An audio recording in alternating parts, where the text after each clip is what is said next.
ನಾವು ಕುಡಿಯೋದು ಬಂಗಾರ ಅಲ್ಲ, ಬಂಗಾರ ಅಲ್ಲ, ನಾವು ಕುಡಿಯೋದು ನೀರೇ.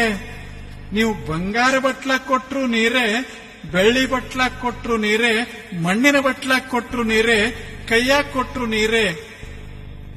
ಅವು ಮಹತ್ವದ್ದಲ್ಲ, ನೀರೇ ಮಹತ್ವದ್ದು. ನೀರು ಕುಡಿತೀವಿ ಅನ್ನೋದು ದೊಡ್ಡದೇ ವಿನ ಬಂಗಾರ ಬಟ್ಲ ಕುಡಿತೀವಿ ಅನ್ನೋದು ದೊಡ್ಡದಲ್ಲ. ದೊಡ್ಡದ ನಾವು ಅನ್ನೋದಿಲ್ಲ.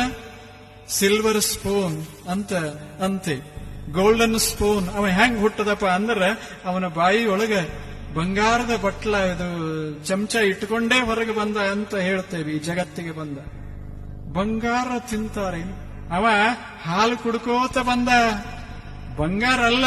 ಆ ಮಗುವಿಗೆ ಬಂಗಾರ ಗೊತ್ತಿಲ್ಲ, ಬೆಳ್ಳಿನೂ ಗೊತ್ತಿಲ್ಲ, ಅವನಿಗೆ ಹಾಲಷ್ಟೇ ಗೊತ್ತಿರೋದು. ಅದಕ್ಕೆ ಜಗತ್ತನ್ನ ನೋಡುವಾಗ ನನ್ನ ಹತ್ತಿರ ಸಾಕಷ್ಟು ಅನ್ನ ಇತ್ತು.